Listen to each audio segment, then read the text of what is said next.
ফের নিয়োগের দাবিতে সরব হলেন মালদা জেলা প্রাইমারি নিয়োগ 2009 সালের যোগ্য চাকুরি প্রার্থী মঞ্চের সদস্যরা। তারা 2009 সালের মালদায় প্রাইমারি শিক্ষক নিয়োগে ডিপিএসসির বিরুদ্ধে নিয়ম দুর্নীতির অভিযোগ তুলে মালদা প্রেস কর্নারে সাংবাদিক সম্মেলন করলেন বুধবার।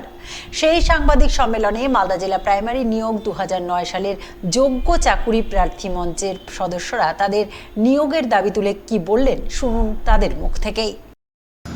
আজ এই প্রেস মিট করার একমাত্র একটাই কারণ, সেটা হচ্ছে ডিপিএসসির দুর্নীতি তথা সরকারের দুর্নীতি। এই সরকারের দুর্নীতির বিরুদ্ধেই এই সরকারি দুর্নীতির জন্যই আজকে আমরা বঞ্চিত।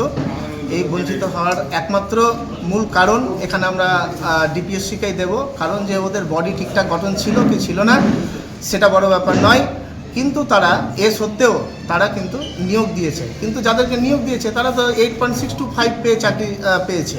হ্যাঁ, সেখানে সরকার পক্ষের উকিল এবং পিটিশনারদের উকিল একত্রিত হয়ে সেই ব্যাপারটা তারা সমাধান করে নিয়েছে। সরকারের সদিচ্ছা হয়েছে, তাদেরকে দিয়েছে, কিন্তু সরকার এটা দেখেনি যে 8 থেকে যারা বেশি পেয়ে বসে আছে তাদের কি হবে। সেই জন্যই আজকে কিন্তু আমরা। কত সালে পরীক্ষা দিয়েছিলেন, কতটা সিট ছিল আর কতজন বাকি আছে এখনো? আচ্ছা, 2009 সালে পরীক্ষা হয়েছিল। 2009 সালে সেটা সিপিএমের আমলে ছিল। তারপরে সেই পরীক্ষাটা আবার রিএক্সামটা হয় হচ্ছে 2014 সালে আর কি। হ্যাঁ, সেখানে বলা ছিল 1331টা ভ্যাকেন্সির জন্য কিন্তু নিয়োগ হচ্ছে, কিন্তু পরবর্তীতে প্রায় 700টা ভ্যাকেন্সি ওটা পূরণ করেছিল। কিছু নন জয়েনিং ভ্যাকেন্সি ছিল, কিন্তু সেই নন জয়েনিং ভ্যাকেন্সিতে কিন্তু তারা আর নিয়োগ করেনি। এই পরবর্তীতে 2025 সালে তারা 312 জনকে আর এক্সট্রা নিয়োগ করে, কিন্তু এটা কিন্তু ছিল টোটালটাই ভিত্তিহীন। আর এক্ষেত্রে যেহেতু কাট আউট ডেট বেঁধে দিয়েছে, সেই জন্য আমরা কোর্টে সেরকম কোনো সুযোগ পাইনি বলার। তবুও আমাদের আইনি লড়াই জারি আছে। আমাদের দিক থেকে আমাদের লয়ার রয়েছেন ফিরদৌস শামীম বাবু, তিনি আমাদের জন্য প্রাণপণ চেষ্টা করে যাচ্ছেন যাতে করে আমরা একটা ন্যায় বিচার পাই। আর সরকার পক্ষের কাছে আবেদন যাতে আমাদের এই ন্যায় বিচারটা সরকার অবশ্যই ভাবে এবং আমাদের জন্য সেটাকে বরাদ্দ করে।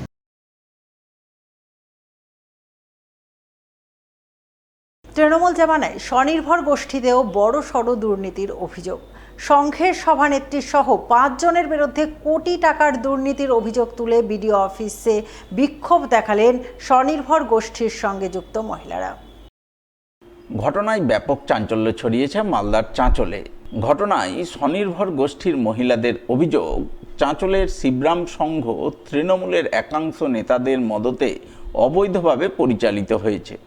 সংঘের চেয়ারম্যান রোজিনা খাতুন সহ 5 জন একজোট হয়ে সরকারি সুবিধা বন্টনে স্বজন পোষণ করেছে।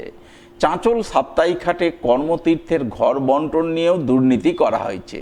সেখানে টাকার বিনিময়ে অযোগ্যদের ঘর দেওয়া হলেও যোগ্য মহিলারা তা পাননি।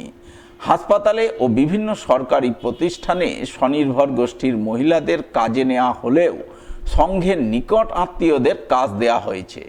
সরকারি মূল্যে ধান কেনা, চাঁচল হাসপাতালের কাজ করা, আইসিডিএসের দ্রব্য সরবরাহ করা, বিভিন্ন কাজে বেনিয়ম হয়েছে। এমনই নানান অভিযোগ তুলে এদিন সংঘের মহিলারা একজোট হয়ে চাঁচল 1 নম্বর বিডিও অফিসে বিক্ষোভ দেখান। সংঘের চেয়ারম্যান রোজিনা খাতুন সহ 4 নেত্রীর শাস্তি সহ পূর্ণাঙ্গ তদন্তের দাবি জানান তারা। আজকে সিএসপিকে বাদ করবো, সিএসপিকে একজনকে বাদ করলো, আরেকজনকে টাকার বিনিময়ে নিয়োগ করে দিল। দলের যদি কোনো একটা কিছু শুনলো, দলনেত্রীকে বাদ দিয়ে দিল, অন্য দলনেত্রীকে ঢুকিয়ে দিল। মানে যা সে ওদের ইচ্ছা খুশি মতো করছে। তারপর শাসক দলের সাপোর্ট ওরা পুরোপুরি পেয়েছে, ওদের হাতে ছিল। যে আমাদের 1 কোটি টাকা দিয়েছে সিআইএফের টাকা, সেটা গরিব মহিলাদেরকে দেওয়া হয়েছে যে ওরা বিজনেস করবে বা ওরা ওইটা নিয়ে ওদের সেলফ করবে, যে কোনো দোকান বিজনেস যা কিছু করে খাবে, কিন্তু সঠিকভাবে কোনো গরিব দলের মহিলা পায়নি। তারাই কিন্তু সুদের পর টাকা খাটিয়ে ওই টাকা ভোগ করেছে। আমরা কোনো ঘর পাইনি, আমরা কোনো ওই ঘরের জন্য কোনো বিজ্ঞপ্তি দেওয়া হয়নি, কোনো সদস্যকে জানানো হয়নি।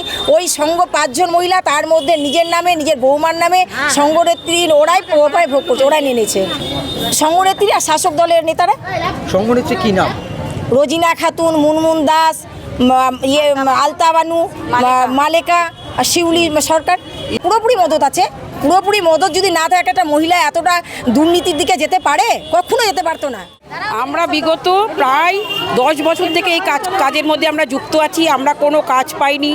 আর এই যে আমাদের নোডাল সাহেব উনি যা দুর্নীতি করছেন ওনার কিন্তু তদন্ত একবারও হচ্ছে না, যেহেতু শাসক দল ওদের সঙ্গে ছিল। কিন্তু এখন এসছে আমাদের মুখ্যমন্ত্রী, সে আমাদের ওদের কাছে, এবং তার প্রতিনিধি যারা এসছেন আমাদের ব্যাংকের বিডিও সাহেব, আমি ওদেরকে জানাতে চাই যে অবিলম্বে ওই 5 জন যে মহিলা, নামগুলো হয়তো আমার এই সময় মনে পড়ছে না, 5 জন মহিলাকে বরখাস্ত করা হোক, চেয়ার থেকে তাদের সরানো হোক, এবং নোডাল সাহেবকে একদম তাকে সরানো হোক। পরিবর্তন কোন কি বিষয় দুর্নীতি হয়েছে? এই প্রচুর আমরা এতদিন ধরে মানে আমরা যে যুক্ত আছি কোনো কাজ পাইনি, কিচ্ছু পাইনি। এই যে এই শাসক দল যে যখন শুরু হলো, বা দুয়ারে সরকার, বা এখানে সব ওই শাসক দলেরই ছেলে মেয়েদের ঢোকানো হতো। আমরা যে একটু কিছু জানলেও পড়াশোনা আমরা জানি, কিন্তু আমরা কিচ্ছু পাইনি, কোনো সুযোগ সুবিধা পাইনি, কোনো টাকা পয়সা, নিজের ইচ্ছে মতো ওরা কাজ করেছে, নিজের কাকে আমরা কিছুই জানতে পারতাম না, কিছুই না। ঘরটর দেওয়ার যে কথা রয়েছে, না ওগুলো কিছুই পাওয়া হয়নি, ওরাই সব পেয়েছে। সমগ্র ঘটনায় পূর্ণাঙ্গ তদন্তের দাবি জানিয়েছেন চাঁচলের বিজেপি নেতৃত্ব। তৃণমূল সরকার আমলে যারা এখানকার নেতৃত্বরা আছেন, প্রশাসনিক যারা এখানকার জেতা নেতা আছেন, যারা দলে জিতেছেন, যারা জেলা পরিষদে, পঞ্চায়েত সমিতি, সমস্ত স্তরের নেতারা দেখেছি যে এই সমস্ত মহিলাদেরকে যে তারা রাজনীতি করেছেন, তাদেরকে দলের কাজে ব্যবহার করেছেন, এবং এই দলের কাজে ব্যবহার করতে গিয়ে তাদের কাছ থেকে মোটা অঙ্কের তোলা তুলেছেন। সরকারি অর্থ সরাসরিভাবে তাদের নির্দিষ্ট চিহ্নিত করা কর্মীদের মধ্যে দিয়ে, মানে এসে সেলফ হেল্প গ্রুপের মহিলাদের মধ্যে দিয়ে রাজনৈতিক রাজস্ব তারা আদায় করেছেন লোকাল। আমাদের কাছে অভিযোগ আছে তীব্র যে সমস্ত সরকারি প্রজেক্টের যে টাকা সেলফ হেল্প গ্রুপের সমস্তটাই অর্থ তারা দখল করেছেন, এই সমস্ত অর্থ তারা তোলা তুলেছেন এই কর্মীদের কাছ থেকে। তদন্ত প্রয়োজন।